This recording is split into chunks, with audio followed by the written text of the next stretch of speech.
অনলাইনে লেনদেন যত বাড়ছে ততই বাড়ছে সাইবার প্রতারণা। এই নিয়ে পুলিশ সাধারণ মানুষকে সতর্ক করলেও নিত্য নতুন কায়দায় মানুষের কাছ থেকে টাকা হাতিয়ে নিচ্ছে সাইবার প্রতারকরা, যার মধ্যে মোবাইল টাওয়ার বসানোর নামে প্রতারণার অভিযোগ প্রায়ই শোনা যায়। এবার একেবারে অন্য স্টাইলে প্রতারণার খবর সামনে এসেছে। চড়া সুদের টাকা ফেরত দেবার প্রলোভন দেখিয়ে একাধিক মানুষের সঙ্গে প্রতারণা করলেন এক মহিলা। টাকা দিতে না পেরে শেষ পর্যন্ত স্বামীকে নিয়ে পালালো মহিলা। ফিল্মি কায়দায় এইরকম চিটিংবাজির ঘটনায় তোলপাড় পড়ে গিয়েছে এলাকায়। এই ঘটনাটা উত্তর 24 পরগনার নৈহাটির ইন্দিরানগর কলোনি এলাকার বাসিন্দা পলি দাস দত্ত। অভিযোগ, তিনি নাকি চড়া সুদের টাকা ফেরত দেবার প্রলোভন দেখিয়ে একাধিক মানুষের সঙ্গে প্রতারণা করেছেন। এলাকার 11 জন মহিলাকে নিয়ে স্বনির্ভর গোষ্ঠী চালিয়ে প্রায় ব্যাংক থেকে 2.5 লক্ষ টাকা লোন নিয়ে সেই লোনের টাকা শোধের নাম করে মহিলাদের কাছ থেকে টাকা নিয়ে ব্যাংকে না জমা দিয়ে সমস্ত টাকা নিজে আত্মসাৎ করে নিয়েছেন। এরপর স্বনির্ভর গোষ্ঠীর মহিলা এবং এলাকার মহিলারা তাদের বাড়িতে এসে দেখে তারা বাড়িতে নেই, উধাও হয়ে গিয়েছে।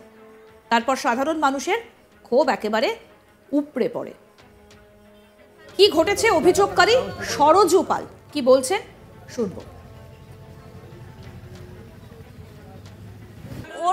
ওর সঙ্গে আমরা গোষ্ঠীর, এই যে পলি দাস, ওর সঙ্গে আমরা একটা গোষ্ঠীর স্বনির্ভরের একটা বই করেছিলাম আমরা 12 জন মেয়ে মিলে। সেই টাকা ওর কাছে সব জমা পড়তো। ও ক্যাশিয়ার ছিল, যেহেতু ও গিয়ে জমা দিয়ে আসতো ব্যাংকে, ইউকো ব্যাংক। সেই ব্যাংকের টাকা 2 বছর ভালো চালিয়েছে। এই বছর 2.5 লাখ টাকার লোন নেওয়া হয়েছে। সেই লোনের টাকাটা পুরোটাই ওভার করে দিয়েছে। 10 মাসে 1 পয়সাও টাকা জমা দেয়নি। হ্যাঁ, পলির কাছে। তারপরে এই 4-5 দিন হলো পালিয়ে গেছে। সব টাকা নিয়ে পিছনে জায়গা বিক্রি করে সেই টাকা আমাদের দেবে। হ্যাঁ, সব করা হয়েছে। কত টাকা নিয়ে পালিয়েছে? কার কার টাকা নিয়ে পালিয়েছে? পালিয়েছে আমাদের গোষ্ঠীর টাকা নিয়েছে 3 লাখ, আমার নিয়েছে 60,000, আরও সবার 30,000, কেউ 20,000, কেউ 50,000, সবার কাছ থেকে টাকা নিয়ে ও বলেছে জমি বিক্রি করে যদি তোমাকে টাকা দেবো। পুলিশ বলছে আমরা খোঁজ করে দেখছি। হ্যাঁ, থানায় এফআইআর করেছি। পলি দাসের নামে, পলি দাসের স্বামীর নামে, ওর শাশুড়ির নামে। ওর শাশুড়ি সব জানে, পলির মা বোন সব কিছু জানে। হ্যাঁ, পলি দাস। হ্যাঁ, আমি লোন তুলেছি স্যার। লোন তুলে আমি ওকে টাকা দিয়েছিলাম। আমি হচ্ছে লোকের বাড়ি রান্নার কাজ করি। বিশ্বাস করে, মানুষকে বিশ্বাস করে। আমার কাছ থেকে ধার হিসাবে। ও চলতে পারছে না, বলছে ওর বাচ্চা হবে, চলতে পারছে না, যার জন্য টাকাটা আমার কাছ থেকে নিয়েছিল। এবং আমাদের সঙ্গে সবার সঙ্গে ভালো ব্যবহারও ছিল। এখন সর্বশান্ত। আমরা চাইছি যে ওকে যে করে হোক আপনারা আমাদের সামনে নিয়ে আসবেন। বিচার অবশ্যই চাইছি স্যার। পয়সা তো চাই পয়সা না। এখন এই যে কি করে আমি নিজে শোধ করবো, কি করে? আমি তো লোন তুলে ওকে টাকা দিয়েছি। এখন সেই লোন কি করে শোধ করবে সেটাই চিন্তা। মাসে মাসে টাকা। ওই যে উজ্জীবন থেকে নিয়েছি 2640 টাকা করে আমার দিতে হয় মাসে। সেই টাকা ওকে নিয়ে ওকে দিয়েছিলাম। সংসার চলে কিভাবে স্যার? এই লোকের বাড়ি কাজ করি, কোনো রকম দিন আনি দিন খাই। অভিযোগকারী নেহা ব্যানার্জি কি বলছেন তার কথাও শুনবো।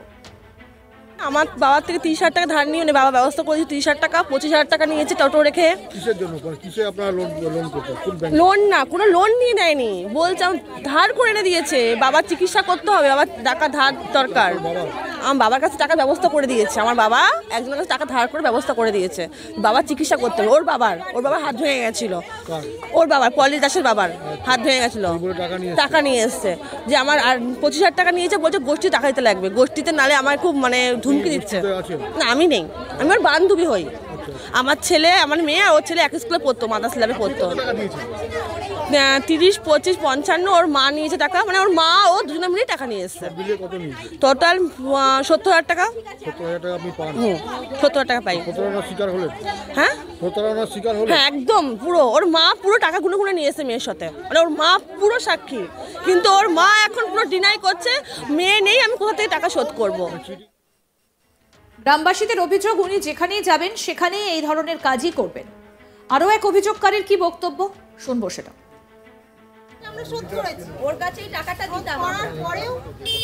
এই বাড়ির যে ছেলের বউ, যার নাম হচ্ছে পলি দাস, পুরো নাম হচ্ছে পলি দাস দত্ত, তো সে একজন প্রতারক। তার কারণ হচ্ছে সে নৈহাটি জুড়ে বিভিন্ন লোকের কাছ থেকে মিথ্যা কথা বলে, বিভিন্ন রকম কথা বলে টাকা কালেক্ট করত। এবং এই ঘটনার সঙ্গে পলি দাসের মা বেবি দাস, বোন পম্পি দাস, এরা প্রত্যেকেই যুক্ত। মানে এই যে টোটাল টাকাটা তারা কালেক্ট করতো, এই টাকাটা তারা একত্রেই আত্মসাৎ করেছে। টোটাল আমাদের ধারণা মোটামুটি 20 থেকে 30 লক্ষ টাকা হবে। তার কারণ হচ্ছে বিভিন্ন লোকের কাছ থেকে তো প্রথম করা টাকা কালেক্ট করেইছে, পাশাপাশি বিভিন্ন ছোটোখাটো ব্যাংক, ফাইন্যান্সিয়াল যেসব লোন দেয় সেই সব জায়গা থেকেও তারা লোন তুলতো। মা তুলতো, মানে পলিদাসের মা তুলতো, পলিদাসের বোন তুলতো এবং পলিদাস নিজেও তুলতো। এইভাবে তারা টাকাটাকে তুলতো।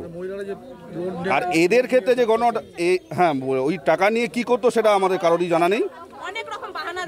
অনেক ব্যবসা করেন, হ্যাঁ হ্যাঁ সেই লোনের টাকা কিসের? লোনের টাকা কিসের? না, এইবার এদের ক্ষেত্রে যে ঘটনাটা ঘটিয়েছে, এরা একটা গোষ্ঠীর মধ্যে ছিল, স্বনির্ভর গোষ্ঠী। সেই গোষ্ঠীর মধ্যে ক্যাশিয়ার পদে ওই পলিদাস ছিল। তো এরা 9 মাস, টোটাল ক মাস ধরে? 10 মাস ধরে প্রত্যেকটা মহিলা মাসে মাসে তাদের টাকাটা পলিদাসকে জমা করত। তার দায়িত্ব ছিল সেই টাকাটাকে গিয়ে ব্যাংকে ফেলা, কিন্তু 10 মাস ধরে সে একটা টাকাও ফেলেনি। এই যে টোটাল যে স্বনির্ভর গোষ্ঠীর লোনের টাকাটা, সেই অঙ্কটা হচ্ছে 2.5 লক্ষ টাকা। সেই 2.5 লক্ষ টাকা এরা প্রত্যেকে শোধ করেছে, কিন্তু সেই টাকা ও ব্যাংকে গিয়ে জমা করেনি। তারপরে যখন ধরা পড়লো, তখন কাউন্সিলরের উপস্থিতিতে নৈহাটি পৌরসভার সামনে ও কথা দিয়ে আসে। সেখানে ওর মাও উপস্থিত ছিল, মানে বেবি দাস, যে আমরা এই টাকা শোধ করে দেবো, মানে নিজেরা স্বীকারোক্তি দেয় যে আমরা অন্যায় করেছি। এবং থানায় গিয়েও আমার মেয়ে জামাই টাকাটা না দিতে পারলে টাকাটা আমি শোধ, ওর মা বললো যে আমার মেয়ে যদি টাকা না শোধ করতে পারে তাহলে আমি বেবি দাস বলছি আমি টাকা শোধ করে দেবো, ওর মা হিসাবে। এবং সেখানে সই করেও আসে। তারপরে দীর্ঘদিন ধরে এই তালবাহানা করে চলছিল। লাস্ট অব্দি এই শ্বশুরবাড়ির পেছনের অংশ, মানে 1 কাঠা বিক্রি করে শাশুড়িকে ভুল বুঝিয়ে। তারপর 3,80,000 টাকা যেটা বিক্রির টাকাটা, সেই টাকাটা নিয়ে স্বামীকে নিয়ে এইবার এদের সমস্যা হচ্ছে, এদের ব্যাংক থেকে চাপ দিচ্ছে, এদের কাছে চিঠি আসছে। এইরকম একটা প্রতিবন্ধী মহিলা এই গ্রুপের মধ্যে ছিল, তাকেও এইভাবে ঠকিয়েও চলে গেছে। এরা এখন একটা সুবিচার চায়। এরা থানায় FIR করেছে। এইবার আরও আপডেট পেতে দেখতে থাকুন আজ তাক বাংলা। সাবস্ক্রাইব করুন, নোটিফিকেশন পেতে বেল বাটন অপশন প্রেস করুন, হোয়াটসঅ্যাপেও ফলো করুন আজ তাক বাংলা। ভিডিওটা লাইক করুন, শেয়ার করুন, কমেন্ট করুন।